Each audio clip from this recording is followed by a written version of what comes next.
Good evening.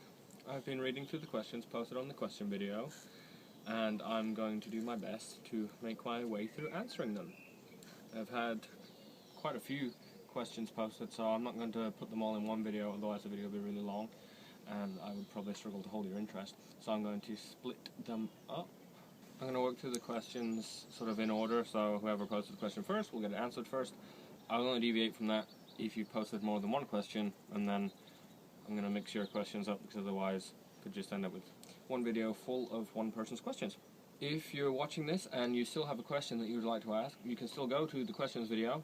It's you'll see it on my profile, or if you watch this video to the end, it'll be down here somewhere. It's the green square with the question mark on. Ask your questions, and you can post your question on there and it will get added on to the end and I will answer that question too. Okay, so from the start, the first question posted was: my dreadlocks are kinda damaged. Is there a moisturizing shampoo that doesn't cause residue? And that was from fabjewlous. I thought it would be easier if people wrote their real names at the end, but only one person has done that, so now I have to try and... I hope I pronounce everyone's YouTube usernames correctly and don't look silly. Most dreadlock shampoos are not very moisturizing by design, because normally when a shampoo is moisturizing, it's sort of conditioning the hair and making it softer, and therefore it's going to make it less likely to lock up, because, you know, conditioner is like anti-dreadlocks. But depending on how old your dreadlocks are, you can try and mix in some non-residue free shampoo, if you know what I mean. With the really young dreadlocks, I would just try and deal with it until they get a little bit older, because you don't want to interrupt their locking. Because with young dreadlocks, they're really soft, and any sort of moisturizing or conditioning can really set you back. But older dreadlocks, so if they've already matured, I could, you know, go and wash my hair with conditioner a few times and not a lot would happen as far as unraveling would go, because they're pretty solid. I might get a little bit looser at the tips, but I wouldn't really have to worry much about them falling apart. So if you have young dreadlocks, I would, you know, just try and hold out a little bit longer and try and stay away from the things that were damaging your hair. And so normally I'm assuming it's bleaching and stuff. But if they're a little bit older, you can try and use a little bit of a conditioner or whatever you would normally use with non-dreadlocked hair to repair your hair. Another thing you can try is the Super Soak the Deep Cleanse thing. I don't remember exactly what I've titled it. It's on my profile with me eating the lemon, and that is actually quite softening. It makes my hair really soft and bendy and makes me want to touch my hair for days afterwards because it's really soft. So you can try that if you've not tried it before. Damaged dry isn't such a big deal for dreadlocks. Dry hair is going to lock more. I'm generally pretty brutal with a hairdryer. It would really sort of toast up non-dreadlocked hair, but it just makes dreadlocks kind of go more. But if it's damaged from bleaching and dyeing and stuff, you obviously will want to try and strengthen that hair up so that your dreadlocks don't break off when they get a little bit longer and heavier. So, you know, try a soak, or if they're a little bit older, you can try a little bit of conditioner, but everything in moderation. And if it's a conditioner that will most likely leave residue, you'll probably want to do a soak at some point anyway to remove that residue. So, next question is from ATM 5950, ATM 5950. And as I said, ATM's left a few questions, so I'm going to do only one of his questions at a time, and then he can have like a question in every video. And he asks, why do dreadlocks dread? I sort of think of it like the cables behind your TV. You have all the cables behind your TV all plugged in, you got the DVD player or whatever else you got plugged in there, and no matter how hard you try, you'll go away, and when you first set it up, everything's so neat and tidy. And then when you come to take something away, so if you go and, for example, we tried to unplug a Wii, Nintendo Wii, it was all plugged in. When I plugged it in, it was all neat and tidy, and then when we went to take it out, it's all tangled up in a mess and you can't get it out. And no one was moving those cables, but just little bits of movement, and then everything is a complete mess, and you have to sit and really try to take it apart. And that's kind of when I think about how dreadlocks form, that's how I visualize it. Cables behind the TV. You have a lot of hair. I'm not really sure whether it's thousands, tens of thousands, probably more than thousands, probably more like 100,000, millions of strands of hair. And if you just had 2 hairs and you just held them, you could probably hold them forever without anything happening. But when you have lots of hairs, millions of hairs that are rubbing and they're going past each other, eventually they're going to start to sort of get tangled together like the cables behind the TV. And over the course of months it takes to grow dreadlocks. I mean, if you picture it from going sort of freeform, from going from straight hair to dreadlocks, then over the course of months, if not years, slowly they're going to start to tangle up. So over the months and years, all these millions of hairs having lots of different interactions and knotting together, and then as you pull them apart they'll stay in dreadlock lumps. And that's sort of what is happening there, I believe. My next question comes courtesy of ThePaceVlog, and he asks, well, we can all see that you didn't start your dreadlock updates right from the start, but do you have any photos you can show us of your dreadlocks at an earlier stage, maybe like a year in or so? Okay, so it's true that I have only in the past few months started doing my monthly dreadlock update videos. I think it starts at 69, I've got 69 and 70, maybe there's 68.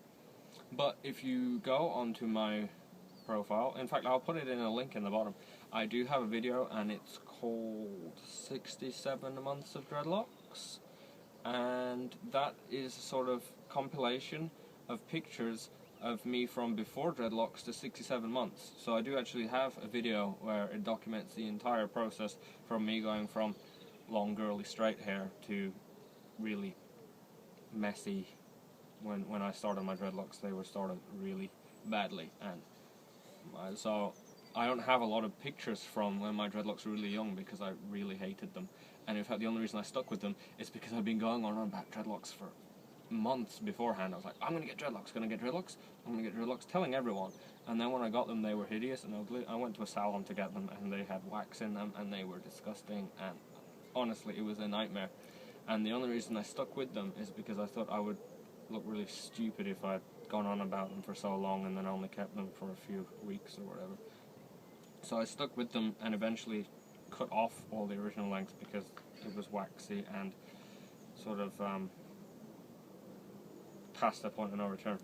So while there aren't a lot of pictures of me back then, they are all compiled into that video, and I will put it in a link in the bottom thing, or you can find it on my profile on YouTube.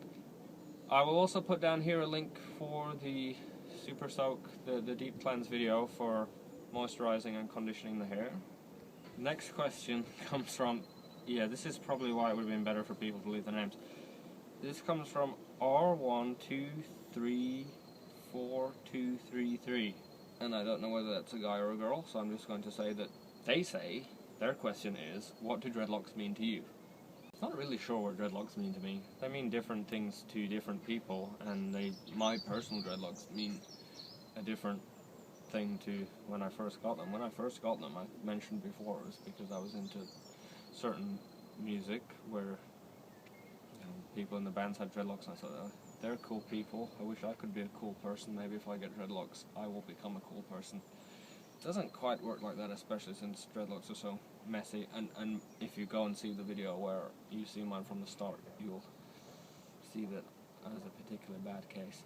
So when I started, it was just sort of, I didn't know anything else with dreadlocks, and there's a uniqueness both in the fact that every set of dreadlocks is unique, and also I didn't really know anything else with dreadlocks, so I thought, I'll try that. I'd got long hair and I was fed up of being mistaken for a girl.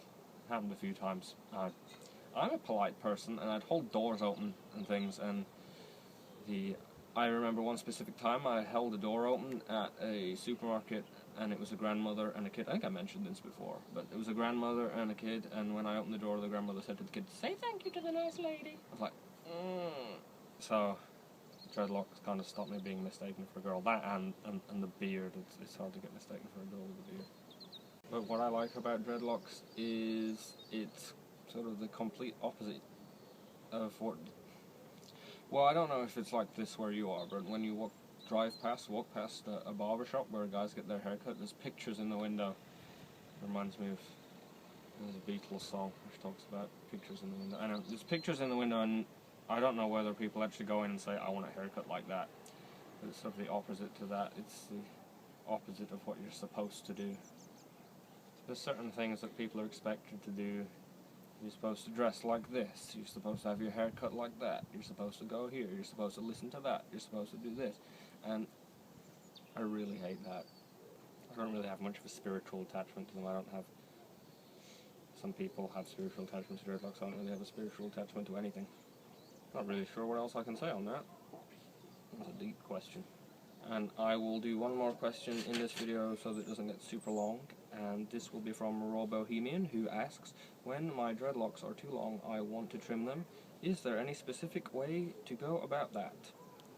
Okay, well, I'm at nearly 6 years now, and this is not how long dreadlocks will be at 6 years. I trim my dreadlocks pretty much every year, normally around this time, sometimes a little bit later, because I like them shorter for summer. So it means that I can wash them faster, because it's summer, so you're hot and you're sweaty, and if you're swimming and stuff, you might want to wash them quicker, more often. So I do trim mine, and I'm going to do a trimming video, but there's not a lot to it. You just cut them. I recommend cutting them somewhere, because there's going to be loose hairs falling out, so it's best to do it outside, and best to follow it with a wash, because otherwise, when you first cut them, they're straight across. It sort of doesn't look very natural at all, but once you have a shower after and you wash them, or if you better yet do a cleanse, and it softens the tips, and it means that it doesn't look freshly cut or anything, it looks a bit more natural. So basically get some decent scissors and cut across. But in your question, you said when my dreadlocks are too long, so I'm assuming that means when you've had dreadlocks a long time and they've grown long, then it's fine to cut them, because once dreadlocks are mature, they're like old rope. But with young dreadlocks, I just want to put this in there, that you shouldn't trim particularly young dreadlocks, because if you cut dreadlocks that aren't matured yet, I know if you have long wispy ends or it's loose at the tip, you might feel like you want to trim it off. And I'm going to recommend that you try and avoid that, because although you trim it off, when you go in the shower, so I said when you trim them, you go in the shower to get them softened and look a bit more natural at the end. If the dreadlocks are really young, when you go and do this trimming, they're going to fray out and be a real mess and start to unravel unless your dreadlocks are mature.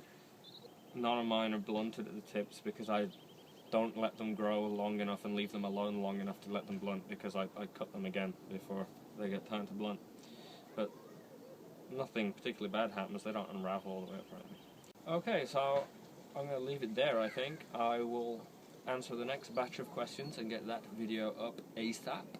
And again, if you still have questions that you would like me to ask, if you want to leave it as a question for me in this video, write question at the start of your comment, and then I will reply to it in the video.